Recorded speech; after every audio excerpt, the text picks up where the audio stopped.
SNMR Sridhar గారు రాసినటువంటి అరవింద నేత్ర 138వ భాగం. రూమ్ సర్వీస్ కోసం కాల్ చేసిన నేత్రకి అటువైపు నుండి ఫోన్లో ఎవరివో మాటలు వినిపిస్తుంటే విసుగ్గా ఫోన్ పెట్టేయబోయి ప్లీజ్ అరవింద్ అన్న పేరుకి అరవిందా అనుకుంటూ కనుబొమ్మలు ముడేసి రిసీవర్ చెవి దగ్గర పెట్టుకుంది. జూలీ, ఇప్పుడేంటి నీ ప్రాబ్లం? ప్లీజ్ అరవింద్, నాకు ఈరోజు నీతో టైం స్పెండ్ చేయాలని ఉంది. ఇప్పటికే 4 రోజుల నుండి టైం వేస్ట్ చేస్తున్నావు. Please come to my room అని గోముగా అడుగుతుంటే ఊపిరి బిగబట్టి ఏం చెప్తాడా అని చూస్తుంది నేత్ర. 2 నిమిషాలకి ఓకే, ఇప్పుడే వస్తున్నా, లొకేషన్ షేర్ చేయి అనడంతో నేత్ర గుండెల్లో అగ్నిపర్వతాలు పేలాయి. Thank you so much Aravind, I'm waiting for you అని చెప్పి ఫోన్ పెట్టేసింది. కన్నీళ్లతో రిసీవర్ పెట్టేసింది నేత్ర. మరోవైపు ఫోన్ పెట్టేసిన అరవింద్ నిద్రపోతున్న అన్విత వైపు ఒకసారి చూసి తన మెడ వరకు బెడ్షీట్ కప్పి ఏసీ అడ్జస్ట్ చేసి తను డిస్టర్బ్ అవ్వకుండా నెమ్మదిగా డోర్ క్లోజ్ చేసుకుని బయటికి వెళ్ళిపోయాడు. ఫారిన్ కంట్రీ అవ్వడం వల్ల ఎనీ టైం క్యాబ్స్ అవైలబుల్గా ఉంటాయి. దాంతో క్యాబ్ బుక్ చేసుకుని జూలీ పంపిన లొకేషన్ని చేసుకుంటున్న అరవింద్ని బాల్కనీ నుండి చూసిన నేత్ర కోపంగా క్షణంలో డ్రెస్ చేంజ్ చేసుకుని కిందికి వెళ్ళింది.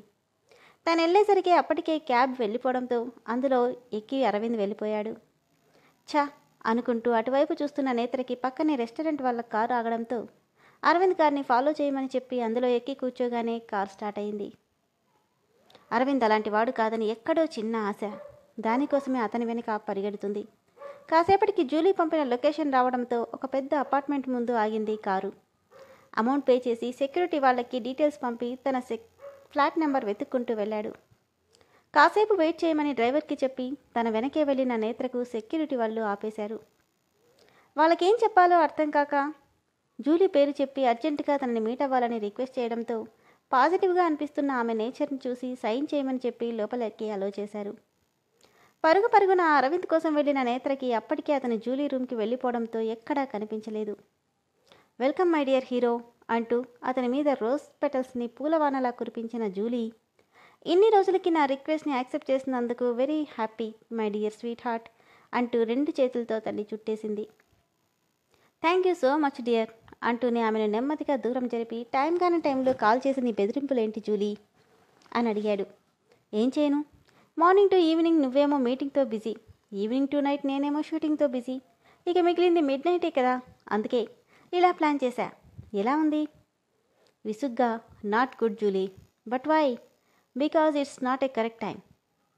నేను ఇండియా వెళ్ళేలోపు ఏదో ఒక టైంలో నీకు స్పేస్ ఇచ్చి ఉండేవాడిని కదా, అనవసరంగా ఇక్కడికి పిలిపించి నా టైం వేస్ట్ చేశావు. I have so many work Julie.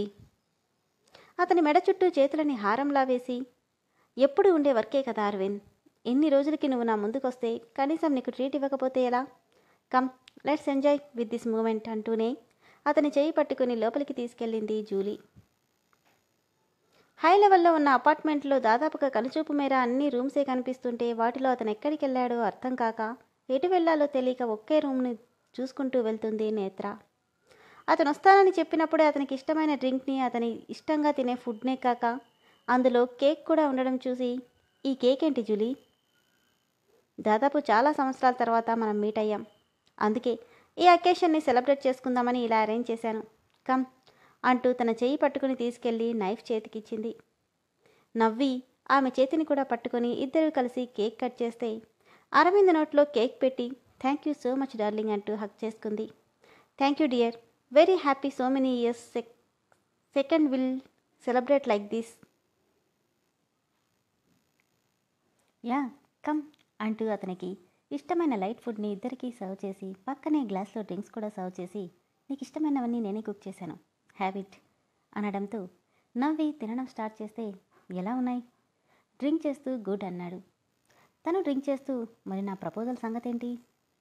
Look Julie, నీతో టైం స్పెండ్ చేస్తానన్నాను, అందుకే వచ్చాను. నువ్వు చెప్పిన ప్రపోజల్ అయితే నేను ఆల్రెడీ ఆన్సర్ కూడా ఇచ్చేశాను. ఇదే నీ ఫైనల్ ఆన్సరా? అఫ్కోర్స్ అనగానే గ్లాస్ పక్కన పెట్టి అతని ఒళ్ళో కూర్చుంది. ఏయ్ ఏంటిది అంటూ పైకి లేవబోతుంటే ప్లీజ్ అంటూ అతన్ని ఆపేసి ఎందుకు నన్ను ఇలా డిస్కరేజ్ చేస్తున్నావు అరవింద్? నేనా డిస్కరేజా? కమ్ ఆన్ జూలీ, నువ్వే మాట్లాడుతున్నావో నీకన్నా అర్థమవుతుందా? అఫ్కోర్స్ అంటూ నల్లటి మీసాల చాటున దాగిన ఎర్రటి పెదాలను చూస్తూ వాటిని అందుకోవడానికి ముందుకొస్తుంటే తన చెయ్యి అడ్డం పెట్టి ఆపేశాడు అరవింద్. ఏంటిది అరవింద్? ఇంకా అందమైన అమ్మాయి కూరి నీ మీద పడుతుంటే ఇలా దూరం పెడతావేంటి? జస్ట్ చిన్న పెక్ అంటూనే అతని చేతిని దూరం జరిపాడు. ఏయ్, ముందు పైకి లే అంటూ ఆమెను పైకి లేపి తను లేచి నిలబడ్డాడు. It's too late. నీతో టైం స్పెండ్ చేస్తానన్నాను, చేశాను. That's it. ఇక నేను బయలుదేరుతాను అంటూ వెళ్ళబోతుంటే అతని షర్టు పట్టుకొని వెనక్కి లాగింది జూలీ. అసహనంగా ఆ షర్ట్ను పూర్తిగా వదిలించుకొని, నీకు ఇది ఎంత బాగా నచ్చితే ఉంచుకో, నాకే ప్రాబ్లం లేదు అంటూ వెళ్ళబోతుంటే షర్ట్ని సోఫాలో పడేసి, ఏ ఆగు అంటూ అతని ముందు నిలబడి, నాతో టైం స్పెండ్ చేయమంటే భోంచేసి వెళ్ళడం కాదు. భోజనం ఏం కర్మ, నీతో డ్రింక్ కూడా చేశాను కదా. అన్వి ఒక్కటే ఉంటుంది. ఇక నేను బయలుదేరుతాను. తను ఉంటుంది సెక్యూర్డ్ రెస్టారెంట్లో. తన సేఫ్టీకి వచ్చిన నష్టమేం లేదు. నువ్వు నన్ను ఎందుకు రిజెక్ట్ చేస్తున్నావో నాకు అర్థం కావట్లేదు. జూలీ ప్లీజ్, చెప్తే అర్థం చేసుకో. నాకు ఇలాంటివన్నీ ఇష్టం లేదు. Your my best friend, that's it.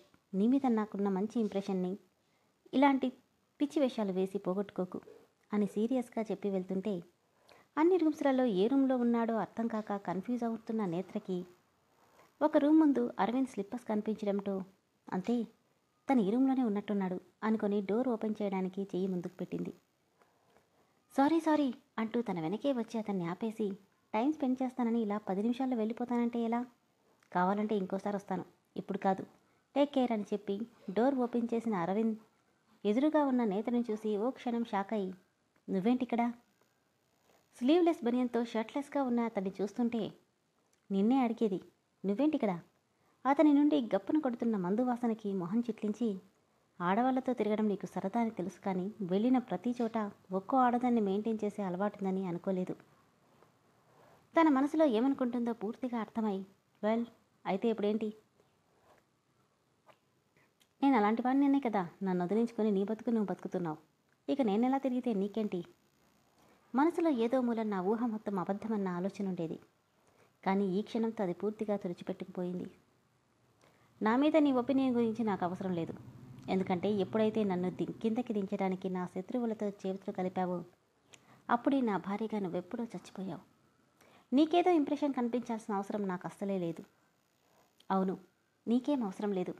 కానీ నేనే పిచ్చిదానిలా ఇంకా నీ మీద నీ మనసులో ఎక్కడైనా ప్రేమ ఉందేమోనని పిచ్చిదానిలా నీ వెంట వచ్చాను అని కన్నీళ్లతో చెప్తుంటే, లేదని అర్థమైందిగా, ఇంకెప్పుడు ఇలా నన్ను స్పై చేయాలని చూడకు. నీకేం కావాలన్నా నన్నే డైరెక్ట్గా అడుగు, అదేదో నేనే చెప్తాను. ఆ అవసరం ఇక రాదులే అని కోపంగా చెప్పి కన్నీళ్లతో అక్కడి నుండి వెళ్ళిపోతుంటే, వెళ్తుందంటానని చూస్తూ, ఆడవాళ్ళు ఆ అమ్మ ముందు పుట్టి తర్వాత ఆడది పుట్టిందంటే ఇదేనేమో, కానీ ఇదే పని ఒక మగాడు చేస్తే దాని పేరు అనుమానం అని రెక్లెస్గా అనుకొని వెళ్ళిపోయాడు. ఎలా వెళ్ళిందో కూడా తెలియకుండా రూమ్కి వచ్చింది నేత్ర. ఎదురుగా సగం కంప్లీట్ చేసిన డ్రాయింగ్ని చూస్తూ కళ్ళు తుడుచుకొని, ఈ క్షణం నుండి పూర్తిగా నీ గురించి వదిలేస్తున్నాను అరవింద్ అనుకుంటూ పెన్సిల్ తీసుకుంది. తర్వాత 2 రోజులు ఒకరికొకరు బిజీగా మరొకరికి రొటీన్గా గడిచిపోయింది. మీటింగ్ నుండి త్వరగా రూమ్కి వచ్చేసిన నేత్రకి రాగానే ల్యాండ్లైన్ రావడంతో లిఫ్ట్ చేసి హలో అంది.